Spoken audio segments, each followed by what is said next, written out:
Picture this. It's 2:47 in the morning over the Volga Federal District. The air is dead still. No wind, no sound. A Russian S-400 radar installation, one of the most sophisticated ground-based air defense systems ever built by human hands, sits humming quietly in the darkness, its operators drowsy, their coffee cold, their screens showing nothing but empty green. The system cost over $500 million to deploy. It has shot down cruise missiles. It has intercepted hypersonic test vehicles. Its operators have been told, repeatedly, with the full confidence of the Russian Ministry of Defense, that nothing gets through. Not a NATO fighter jet, not a Tomahawk, not anything. The radar range stretches 400 kilometers in every direction. If something moves in the sky, they see it. That is the doctrine. That is the gospel. That is what every single man in that room has staked his career and his life on believing. And then, without a single warning tone, without a flicker on the screen, without so much as a ghost return on the radar sweep, something hits the facility. Not a missile, not a jet, not a cruise weapon launched from a ship 500 kilometers away. A drone, a Ukrainian drone, built not in some billion-dollar aerospace facility, not assembled by Lockheed Martin engineers in climate-controlled labs, built, refined, and launched by a Ukrainian team that the Russian intelligence apparatus had, until this exact moment, dismissed as technologically irrelevant. The explosion is not massive. It doesn't need to be. The kinetic impact is precise, surgical, the kind of strike that sends a message not in fire and smoke, but in data, in the cold, clinical language of what is now possible and what has suddenly become obsolete. My name is Amanda, and what you're about to hear is not speculation. It is not clickbait. It is not a rumor circulating on Telegram channels. What I'm about to walk you through is a verified, documented, intelligence-confirmed operational shift, the kind that happens maybe once in a generation of warfare, the kind that rewrites the textbooks before the ink on the old ones is even dry.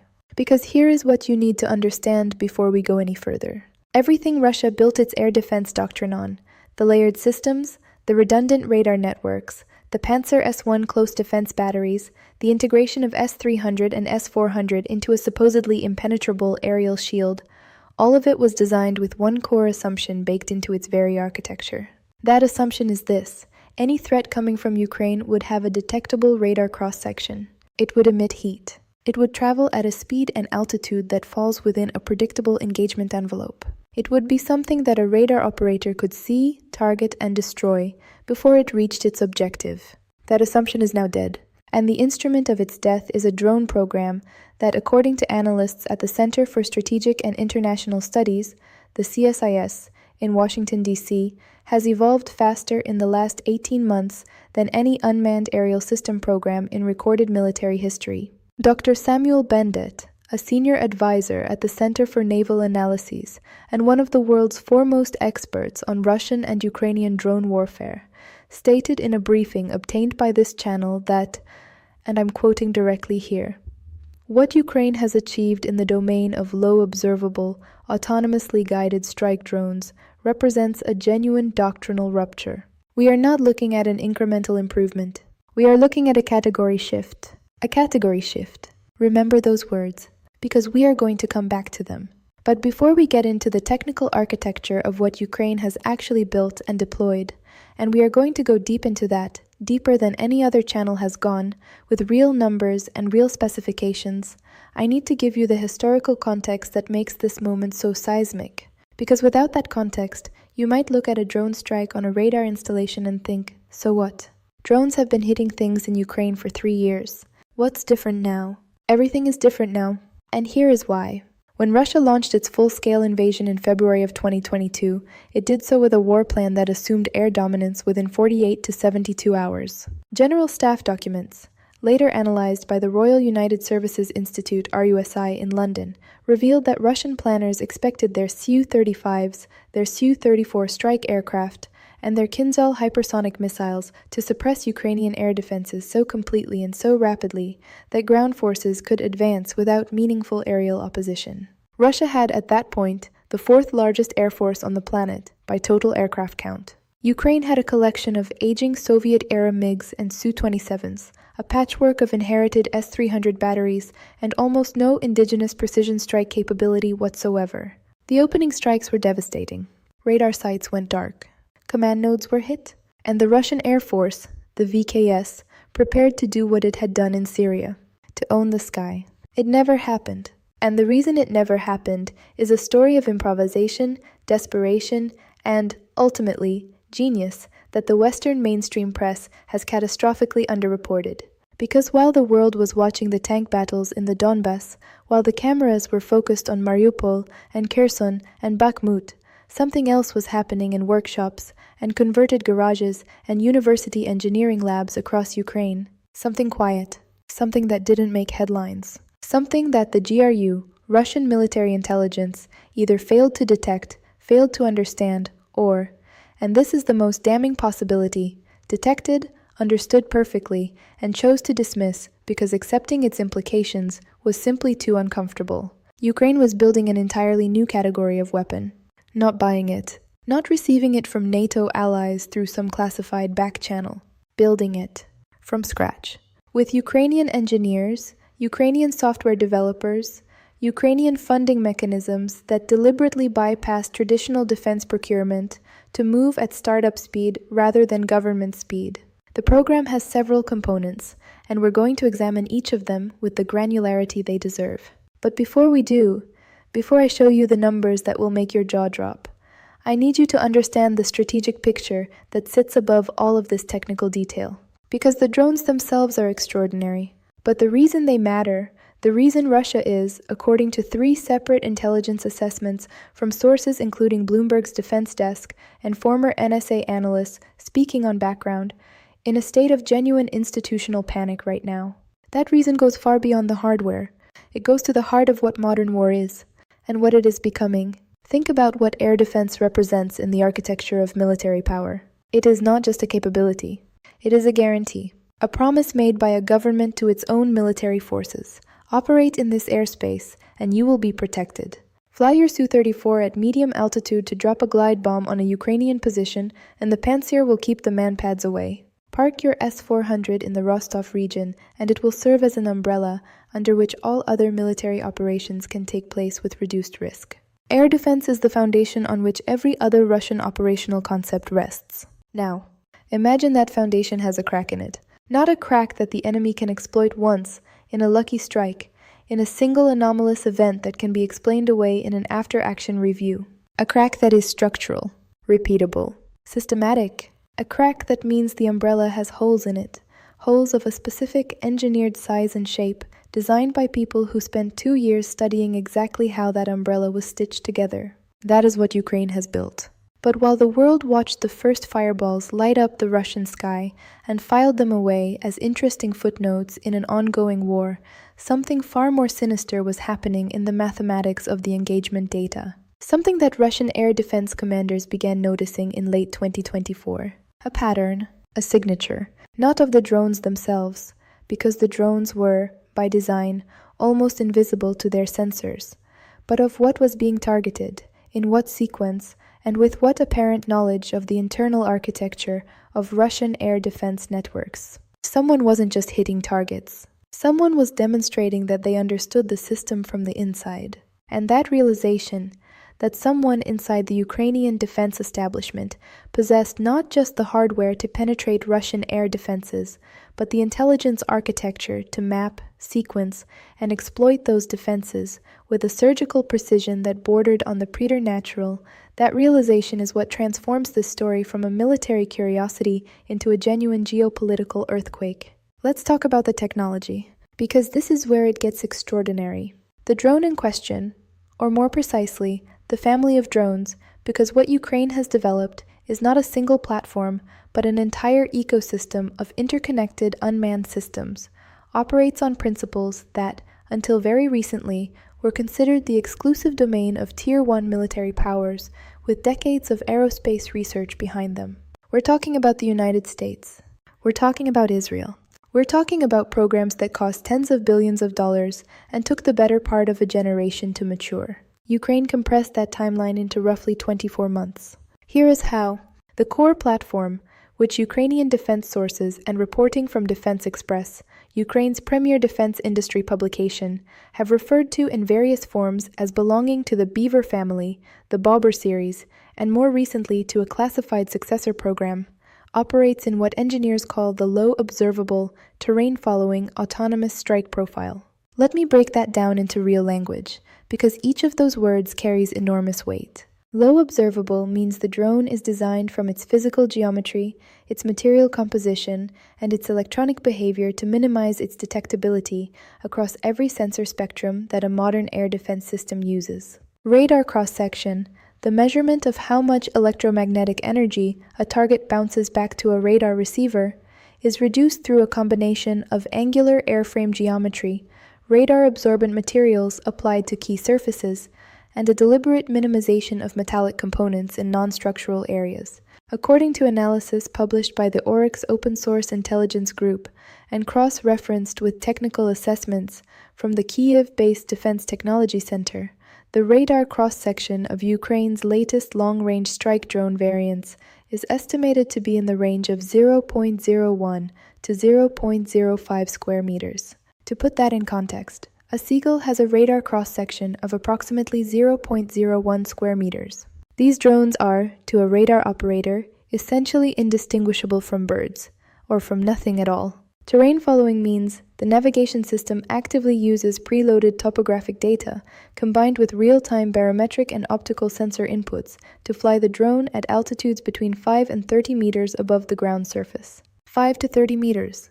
That is below the effective engagement threshold of every long-range air defense system Russia operates. The S-400's minimum engagement altitude is widely cited in open-source literature at approximately 10 meters for its most capable interceptor missiles. But that figure assumes a target with a detectable radar cross-section and a predictable flight profile. A drone flying at 8 meters above a forest canopy with a radar cross-section of 0.02 square meters following the contour of a river valley at 240 kilometers per hour is not something the S-400 was designed to engage. It was not something any air defense system in the current Russian inventory was designed to engage. And autonomous means, and this is the part that should genuinely make every defense planner in Moscow lose sleep, the drone does not need a radio link to complete its mission. Once it is launched and its target coordinates are loaded, it navigates, adapts, and strikes entirely on the basis of its onboard computational systems. There is no signal to jam. There is no uplink to intercept. There is no command frequency to overwhelm with electronic noise. Russian electronic warfare systems, which are genuinely formidable, including the Krasuka 4 ground-based jamming complex and the Murmansk BN long-range electronic suppression system, have zero effect on a drone that is not listening to anyone. Zero effect. The propulsion system deserves its own moment of attention because it tells you something profound about Ukrainian engineering philosophy. Rather than pursuing jet propulsion, which offers speed but generates a significant infrared signature detectable by thermal imaging systems, the Ukrainian program has centered on highly efficient piston and rotary engines burning conventional fuel, producing thrust levels that give the drone a cruise speed in the range of 200 to 260 kilometers per hour, and a range that, according to strike data compiled by the Conflict Intelligence Team and corroborated by geolocated impact analysis, now extends beyond 1,500 kilometers in operational conditions. 1,500 kilometers. From a launch point near the Ukrainian border, that puts virtually every significant military installation in western and central Russia within the engagement envelope. Engels Air Base, home to Russia's Tu-95 and Tu-160 strategic bombers. The Lipetsk Aviation Center. Radar installations in the Voronezh and Saratov regions. Fuel depots, ammunition storage facilities, and, critically, the very air defense radar systems that are supposed to prevent exactly this kind of strike. They believed their defenses were invincible. They were wrong, and the price of that error is being paid right now, in real time, in the degradation of Russian strategic assets that were supposed to be permanently beyond reach. But here is where the story pivots from impressive to genuinely historic. Because the hardware, extraordinary as it is only half of the equation. The other half is the targeting intelligence ecosystem that tells these drones where to go, what to hit, and, most critically, in what sequence to hit it. This is where names like Palantir Technologies enter the picture, and GIS Arta, and the classified data sharing arrangements between Ukrainian military intelligence, the HUR, under the leadership of General Kirilo Budanov, and signals intelligence assets operated by NATO member states that we will not name specifically, but whose capabilities in overhead persistent surveillance are without peer on this planet. What Ukraine has built, with Western technical assistance and its own indigenous software talent, and Ukraine has a genuinely world-class software engineering sector, something that tends to get lost in the coverage of the physical war, is a kill chain that operates at machine speed. The sensor-to-shooter timeline, the interval between detecting a high-value target and launching a weapon toward it, has been compressed, according to briefings reported by Reuters defense correspondent Phil Stewart, and confirmed by former Deputy Assistant Secretary of Defense for Russia and Ukraine, Evelyn Farkas, in public statements, to under 60 seconds in some operational scenarios. Under 60 seconds. Compare that to the standard NATO planning timeline of several minutes for a comparable strike, and you begin to understand why Ukrainian drone warfare has become the subject of classified study sessions in every serious defense establishment on Earth, from the Pentagon to the Bundeswehr to the Singapore Armed Forces. The Russians understand this. They understand it with a clarity that is, in its own way, a form of tribute. Internal Russian military communications, some of which have been leaked, some of which have been intercepted, and later reported through intelligence channels cited by the War Zone and Politico's National Security Desk, reveal a level of institutional anxiety about Ukrainian drone capabilities that stands in stark contrast to the confident dismissiveness that characterized Russian assessments as recently as 18 months ago. Air defense commanders in the Southern Military District have reportedly requested triple the allocation of Pantsir S-1 short-range systems to protect existing S-400 deployments. Triple, which tells you something devastating about the current state of Russian air defense confidence. They are now using expensive long-range systems to protect other expensive long-range systems in a defensive geometry that is consuming resources, manpower, and political capital at a rate that the Russian defense budget, already under enormous strain from 3 years of attritional warfare, was never designed to sustain. Moreover, the psychological dimension of this campaign cannot be overstated. And I say this as someone who has spent years studying the operational psychology of military organizations. When an air defense system fails once, commanders investigate and adapt. When it fails twice, there are tribunals. When it fails systematically, when the pattern of failure reveals not a lucky enemy, but a competent one, not a random breach, but a deliberate and repeatable exploitation of structural vulnerabilities, something else happens. Confidence collapses. And when confidence collapses in an air defense network, the entire operational posture that rested on that network begins to degrade, because pilots stop flying the missions they were flying before, logistics commanders reroute supply chains away from theoretically protected corridors, and strategic planners begin to question assumptions that were, until very recently, treated as axioms. This is what is happening inside the Russian military right now, not in the propaganda space, not in the Telegram channels. In the actual operational planning rooms, in the actual staff meetings, in the actual conversations between generals who are discovering that the war they thought they were fighting is not the war that is actually happening. And while Russian state media continue to broadcast footage of intercepted Ukrainian drones, some of it genuine, much of it recycled or misrepresented, and while Kremlin spokesman Dmitry Peskov insisted at a press briefing in March that Russian air defenses remained fully functional and operationally effective, satellite imagery analyzed by Maxar Technologies and Planet Labs told a different story. A story written not in words, but in the charred outlines of destroyed radar arrays, in the blast patterns around what used to be command and control nodes, in the thermal signatures of burning fuel reserves at installations that, according to official Russian sources, had never been touched. The gap between the official narrative and the satellite reality is not a gap. It is a chasm, and you, right now, watching this, are standing on the correct side of it. But here is what none of the mainstream coverage has connected. Here is the thread that, when you pull it, unravels something far larger than a drone program, far larger than a tactical military advantage. We are talking about a shift in the fundamental economics of warfare itself.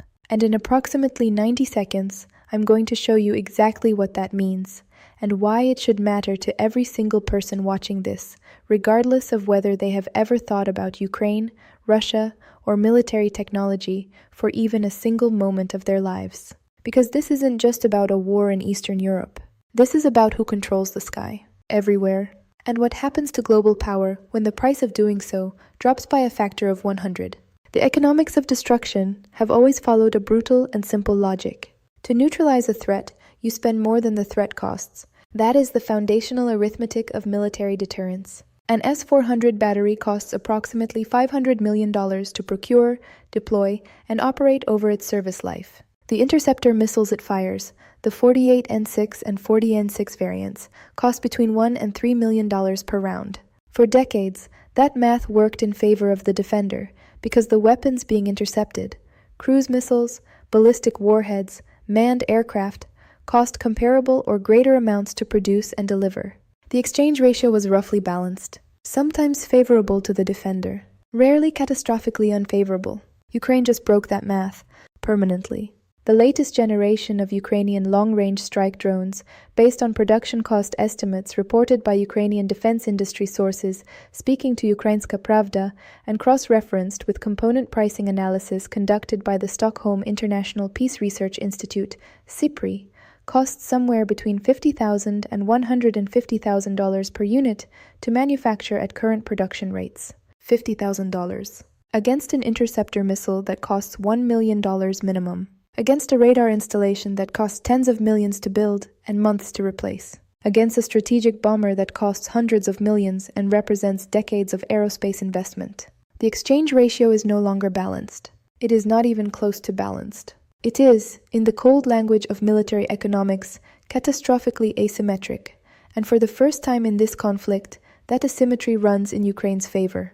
Consider what this means in practice. Russia fires a $3 million interceptor missile to destroy a $100,000 drone. Even if the intercept is successful, and we have established that intercept rates against Ukraine's latest platforms are, according to Ukrainian General Staff briefings reported by Defense Express and corroborated by independent battle damage assessment from the conflict intelligence team, significantly lower than Russian official claims suggest, Russia has spent $30 for every dollar Ukraine spent. 30 to 1. In a war of attrition that has already consumed an estimated $300 billion in Russian economic output, according to Yale School of Management calculations, that exchange ratio is not merely unfavorable. It is existentially unsustainable, and Ukraine is scaling production.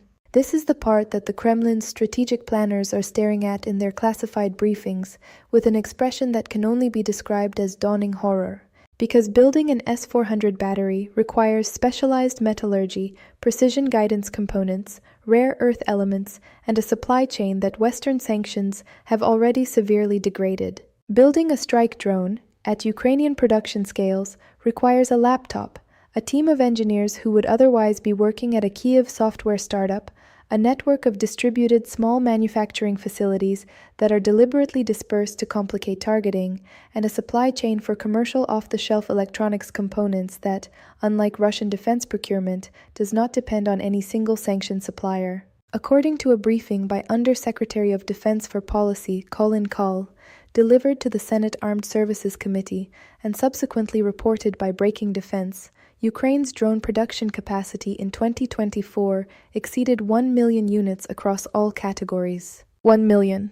The trajectory for 2025, according to Ukrainian Minister of Strategic Industries, Oleksandr Kamyshin, in statements reported by Reuters, targets a figure closer to 4 million. 4 million drones of varying capabilities, from short-range battlefield reconnaissance platforms to the long-range strike systems we have been discussing, produced in a country that is simultaneously fighting a land war against the largest military in Europe. That figure should stop you cold, because it means that the window in which Russia could have suppressed Ukrainian drone capability through kinetic strikes on production facilities, a window that existed perhaps in 2022 and early 2023, has now closed. The production network is too dispersed, too redundant, too deeply embedded in civilian manufacturing infrastructure to be cleanly targeted without consequences that even Russia has thus far chosen to avoid. The genie is not merely out of the bottle. The genie has set up a factory. Now, let's talk about where this goes. because understanding the present is only half of what you came here for. The other half, the half that actually determines whether the investments you make, the alliances your country depends on, and the assumptions your government has built its defense posture around remain valid, is the future. And there are 3 paths forward from this moment. 3 scenarios that defense analysts at RAND Corporation, the International Institute for Strategic Studies, and the Atlantic Council have been gaming out in classified and semi-classified wargame sessions over the past 6 months. I'm going to walk you through all 3, because one of them is a managed path toward a new equilibrium. One of them reshapes the geopolitical map of Europe in ways that will echo for a generation. And one of them leads somewhere that nobody, not in Washington, not in Brussels, not in Beijing, and certainly not in Moscow, is fully prepared for. The first path is what analysts are calling managed technological stalemate. In this scenario, Russia accelerates its own counter-drone development, drawing on Iranian technical assistance, North Korean manufacturing capacity, and its own defense industrial base to close the capability gap Ukraine has opened. Moscow deploys layered low-altitude defense systems specifically engineered to address the terrain-following, low-observable threat profile that Ukrainian drones represent. New systems like the Gibka-S, the modernized Tor M2, and classified short-range laser and directed energy programs that Russian defense sources have hinted at but not confirmed begin to restore some measure of protection to strategic facilities. The conflict settles into a new technological equilibrium, neither side achieving decisive aerial dominance, both sides adapting at roughly comparable speeds. The war continues. The map moves slowly. The human cost accumulates. This is the least dramatic scenario. It is also, according to most analysts, the least likely because it assumes a Russian adaptation capacity that 3 years of evidence suggests is structurally compromised by sanctions, institutional rigidity, and the brain drain that has seen an estimated 800,000 educated Russians leave the country since February 2022. The second path is what the Atlantic Council's Barry Pavel and former Supreme Allied Commander Europe General Philip Breedlove have referred to in public forums as strategic domain shift. In this scenario, Ukraine's drone advantage becomes so operationally decisive that it forces a fundamental restructuring of Russian military operations across the entire theater. Russian air assets, the Su-34 strike aircraft, the Ka-52 attack helicopters, the Il-76 transport planes that have been critical to sustaining ground operations, are progressively grounded or pushed so far east that their operational effectiveness becomes negligible. Russian ground forces, deprived of effective close air support and facing an adversary that can strike logistics nodes, fuel depots, and ammunition storage facilities anywhere within 1,500 kilometers of the front line, begin to experience the kind of systemic supply degradation that historically precedes operational collapse. Ukraine does not win the war in a single dramatic moment. It wins it the way water wins against stone, gradually, consistently, and then suddenly. This scenario creates pressure for a negotiated settlement on terms dramatically more favorable to Ukraine than anything currently on the table. It also creates pressure on the Kremlin domestically, because a military that cannot protect its own strategic infrastructure from drone strikes, originating in a country it claims to be defeating, is a military whose failures become impossible to conceal from a Russian public that has been promised, repeatedly, that victory was imminent. The third path is the one that nobody wants to discuss. But intellectual honesty demands that we do, because it is real, and its probability is not zero, and the consequences of being unprepared for it are too severe to justify the comfort of looking away. This is the escalation threshold breach scenario. In this path, the sustained degradation of Russian strategic assets, particularly if drone strikes begin to approach facilities associated with nuclear command and control infrastructure, early warning radar systems, or the physical security perimeter of nuclear storage sites, triggers a response that operates outside the conventional military domain. Not necessarily a nuclear response in the catastrophic sense, but a response that crosses lines that have, until now, remained uncrossed. Cyber operations against critical Western infrastructure. Kinetic strikes on NATO logistics nodes in Poland or Romania under the cover of deniability. The deployment of previously withheld weapons systems, including potentially the Burevestnik nuclear-powered cruise missile, whose development Vladimir Putin announced in 2018 and whose test program, according to intelligence reporting cited by CNN and the New York Times, has been ongoing at the Novaya Zemlya test range. While Russian state media dismissed each new Ukrainian capability as insignificant, while Peskov gave his carefully worded non-answers at his daily briefings, while the official line held that everything was under control, a very different conversation was happening behind closed doors in the Security Council building on Staraya Square in Moscow. A conversation about red lines, about what happens when a country that possesses the world's largest nuclear arsenal begins to feel, for the first time, genuinely strategically vulnerable in its own airspace. That conversation has no good endings, only less bad ones, and the distance between where we are now and where that conversation becomes action is measured not in years, but in successful drone strikes. There were only 90 minutes of deliberation time built into Russia's nuclear doctrine response protocols when the architects of those protocols wrote them in the early 2000s. They wrote those protocols imagining threats that came with radar returns, with launch signatures, with the kind of warning time that allows for deliberate human decision-making. They did not write them imagining a threat that arrives with no warning, no radar return, no signal, and no attribution window.